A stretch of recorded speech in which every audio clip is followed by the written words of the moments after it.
Walang takas sa mga tauhan ng Bureau of Immigration ang German national na 7 taon nang nagtatago rito sa Pilipinas. Ang modus umano niyang online panloloko sa Germany dinala pa hanggang dito sa bansa. Nakatutok si John Consulta, exclusive.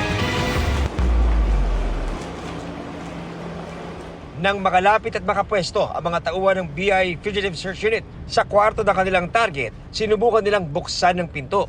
Maya-maya pa,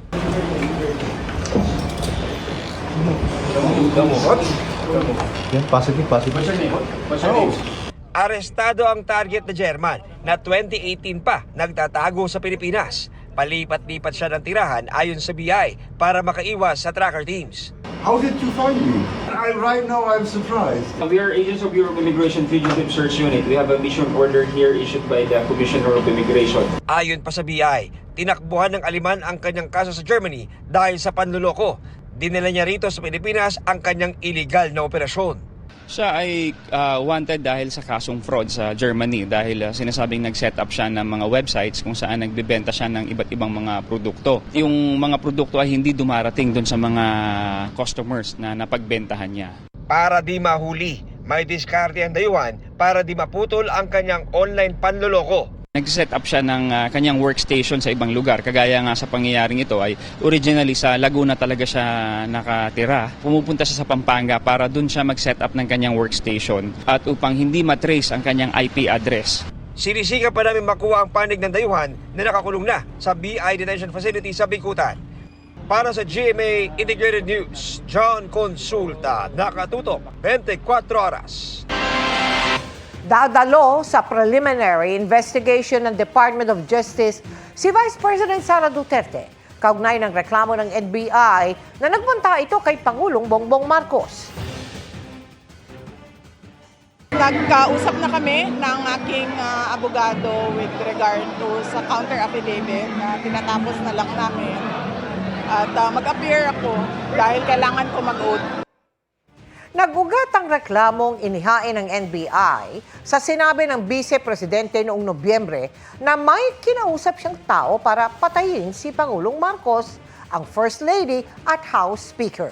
Itinatanggi ng Vice ang paratang. Ayon kay Prosecutor General Richard Fadulyon, nakaschedule ang preliminary investigation sa May 9 at May 16.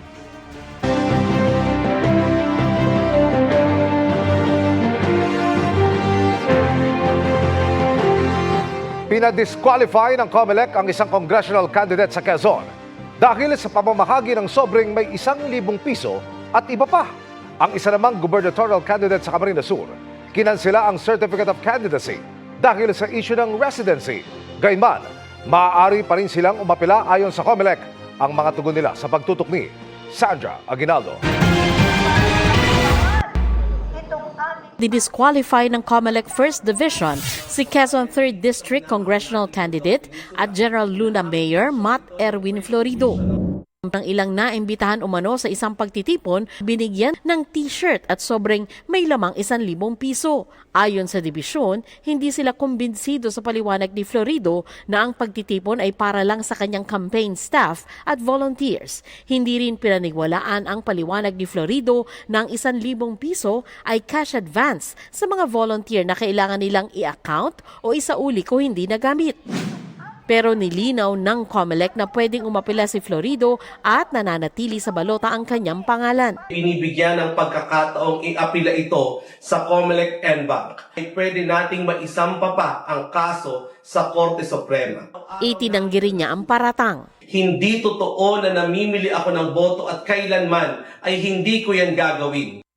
Sa hiwalay na resolusyon ay kinansilan Certificate of Candidacy o COC ni Ronald Alarcon Rodriguez na tumatakbong governor ng Camarines Sur. Kinatigan nito ang petisyon na nagsabing hindi totoo ang nakalagay sa COC ni Rodriguez na residente siya ng Palestina, Pili, Camarines Sur nang hindi bababa sa 1 taon. Paliwanag ni Rodriguez, may mga dokumento siyang nagpapatunay na sumunod siya sa residency requirement. Tuloy daw ang kanyang laban sa eleksyon. Ang kapitan ninda nag-issue sako ng Certificate of Residency. Ito pong in charge na barangay Kagawad nag-issue po ng certification na bistado niya ako, diyan ako naka-star. And of course, yung mga delivery receipts, yung mga utilities, and many other documents ang papatunay po kaya. Para sa GMA Integrated News, Sandra Aguinaldo, nakatutok, 24 oras. Nakikipag-ugnayan na ang China sa Pilipinas para makakuha ng impormasyon kaugnay ng hinihinalang Chinese spy na naaresto sa paligid ng COMELEC. Sa operasyon ng NBI nitong Martes, nabisto sa likod ng sasakyan ng Chino ang equipment na maaari umunong magamit sa pag-espiya. Muling iginiit ng Chinese Foreign Ministry na hindi sila makikialam at wala umunong interes na makialam sa anilay internal affairs ng Pilipinas. Nagpaalala rin sila sa ilang politiko na huwag gamitin ang naturang insidente para magpakalat ng isyung may kaugnayan sa China at gumawa ng mga akusasyon para sa pansariling interes. Ngayong araw ng manggagawa, muling iginit ng iba't ibang grupo ang dagdag minimum wage at pagsasabatas ng dagdag sahod para po sa lahat. Tugon ng Pangulo, kailangan balansihin ang epekto niyan sa mga negosyo. Pero posible anyang pag-aralan ng mga Regional Wage Board ang aumento sa kanilang lugar. Ang iba pang mga hakbang sa pagtutok ni Ivan Mayrina. Tuwing araw ng paggawa, taon-taon ang panawagan ng mga labor group, ang taas sahod. Ngayong taon, may grupong humiling ng 1,200 pesos na minimum wage. May nanawagan namang sertipikahang urgent ng Pangulo, ang panukalang 200 pesos sa legislated wage hike na ipinasa sa Senado pero hindi pa lumulusot sa Kamara. Pero walang endorsement para sa panukala na binanggit ni Pangulong Bongbong Marcos sa Labor Day Job Fair ng Labor Department. Masarap pakinggan ang matatamis na mga pangako. Ngunit ang mga ito ay may epekto sa paglago ng negosyo, trabaho at ekonomiya.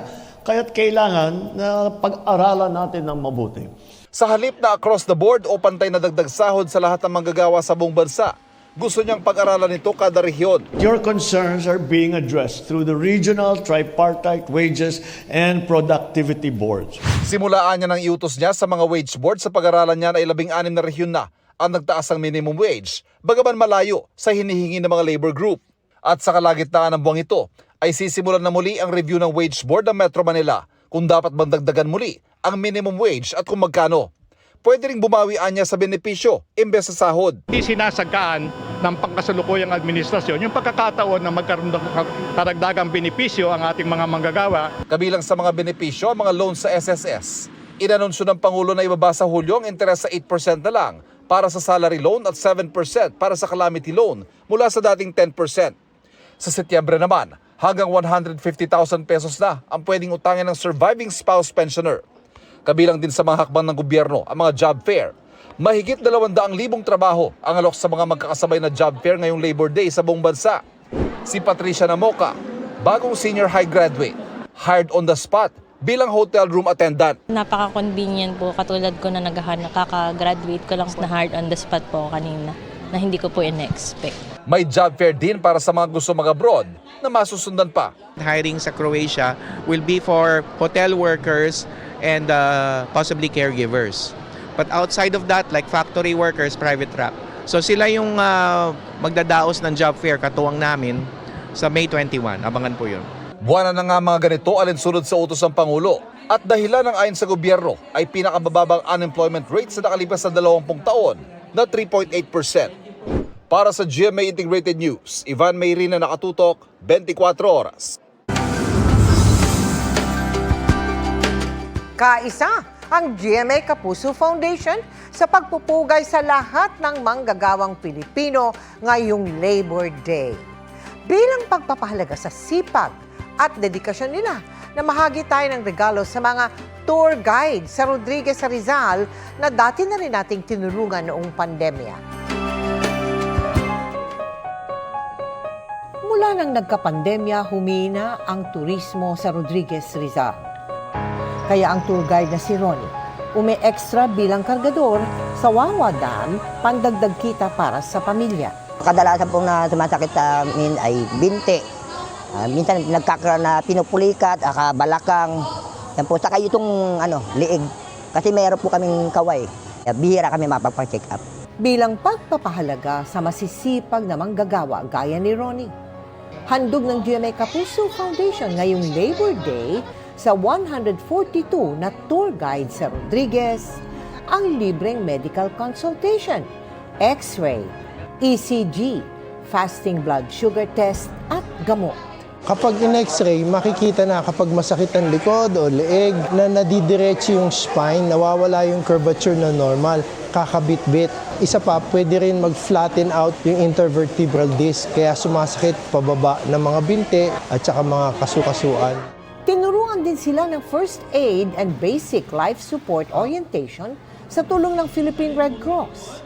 3 spine board din ang natanggap ng Asosasyon ng Tour Guide sa lugar para mas mabilis ibaba ang pasyente mula sa bundok kung madisgrasya. Nagturo po kami ng mga basic first aid, especially on basic life support, on how to i-perform yung CPR, bandaging technique, and spine board management. Niregaluhan din natin sila ng bigas, mga biskwit, hygiene kit at t-shirt. May pagkain rin na lugaw, itlog at pananghalian. Nakisaya rin sina Tess Bam, Nads Zablan at Sparkle host Patricia Tumulak. Masarap yung feeling, masaya na nakikita silang masaya, na kahit nasa tirikan kami ng init, yung ngiti nila is priceless.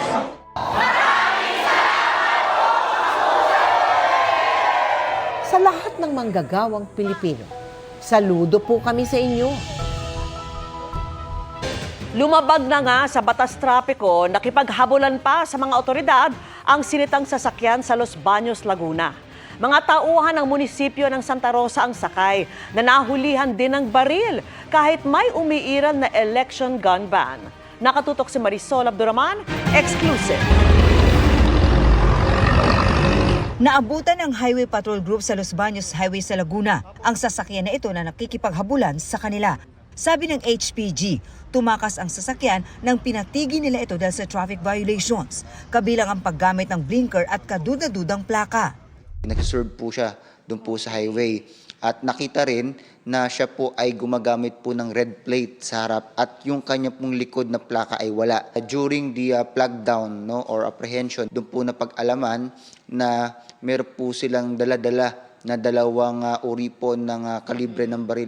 Napag-alaman ng HPG na mga empleyado ng Santa Rosa LGU ang driver at sakay nito. Sabi raw nila sa HPG, nasa sasakyan na ang mga baril bago pa nila ito gamitin. Hindi po kasi talaga pwedeng mag-transport or magdala ang ating po mga kababayan during the election period gun ban. May nakita ring 1.4 million pesos na pera sa sasakyan. Ang ipinagtataka pa ng Highway Patrol Group, bakit may dalang mahigit 1 milyong pisong halaga ng pera ang mga nahuling government employee. Hindi po kasi biro yung laki po ng halaga ng kanila pong dala. Yung pera na yun ay maaaring gamitin para po sa ating nalalapit na eleksyon. At isa po yan sa tinututukan po ng ating pong mga investigador. Sinusubukan naming kunan ng pahayag ang mga suspect na nakakulong na sa HPG. Sinampahan sila ng iba't ibang reklamo, kabilang ang paglabag sa Comprehensive Firearms and Ammunition Regulation Act at gun ban. Para sa GMA Integrated News, Marisol Abduraman. Nakatuto, 24 oras. Mga kapuso, may bagong low-pressure area na nabuo sa loob ng Philippine Area of Responsibility. Nakapaloob yan sa Intertropical Convergence Zone o ITCZ at namataan sa layong 515 kilometers. Silangan ng Hinatuan, Surigao del Sur. Sabi ng Pag-asa, mababa pa ang tsansa nitong maging bagyo sa loob ng 24 oras. Pero posibleng magbago pa yan sa mga susunod na araw. Patuloy rin ang ihip ng easterlies na magdudulot ng mainit na panahon. Bukas, mahigit 20 lugar ang makararanas ng init na nasa danger level. Posibleng 45 degrees Celsius ang pinakamataas. Pero kahit malinsangan, maging handa pa rin sa tsansa ng ulan base sa Metro Weather. Bago magtanghali ay unti-unti nang tataas ang tsansa ng ulan sa malaking bahagi ng bansa, lalo na sa Visayas at Mindanao. Posible ang malalakas na ulan kaya maging alerto sa banta ng baka o landslide. Gaya po ng naranasan sa ilang bahagi ng Mindanao. Sa Kiamba, Sarangani, nalubog sa baka ang ilang bahay at eskwelahan. Nakapagpabilis umano sa pagtaas ng tubig ang kalapit na sapa. Nagmistulang ilog din ang kalsadang yan sa Zamboanga City. kasunod ng malakas na buhos ng ulan. Sa Metro Manila naman, kahit aabot sa 41 degrees Celsius ang init, may tsansa rin ng thunderstorm sa hapon o gabi, gaya po ng naranasan kanina. Dahil sa tindi ng disgrasya sa SCTEX, pahirap ang tukuyin ang pagkakakilanlan ng mga nasawi. Hawak na rin ng mga otoridad ang mga nakuhang ID nila na karamihan mula sa Antipolo City. Nakatutok live si Rafi Tima. Rafi? Mel, patuloy na ginagamot at inoobserbahan yung mga pasahero na sangkot sa aksidente sa SCTEX at dinala dito sa Tarlac Provincial Hospital. Paglilinaw ng ospital, 10 yung dinala dito ng mga nasawi at nakalaga ngayon sa kanilang morgue kung saan hinihintay ang kanilang mga kaanak.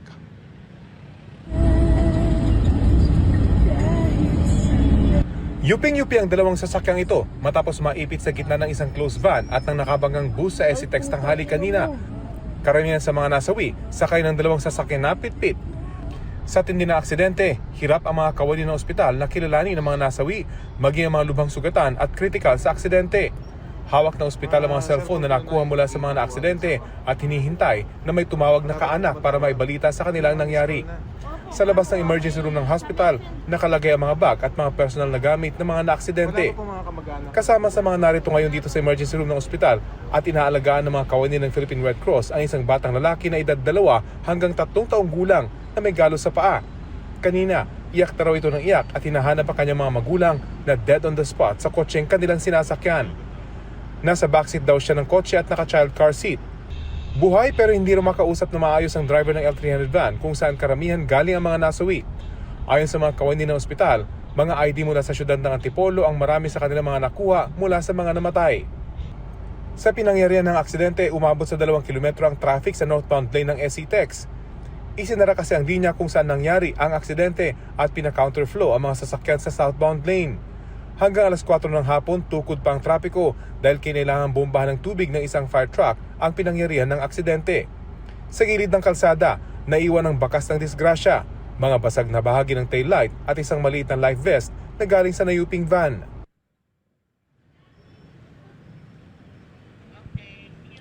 May alas 4:30 ng hapon ng buksan ng lane kung saan nangyari yung aksidente at nakalusot na itong mga nabalam ng mga sasakyan. Samantala, ipinag-utos na ng DOTR sa LTFRB na patawan ng preventive suspension ang Solid North bus matapos ang aksidente. Yan ang latest mula dito sa Tarlac.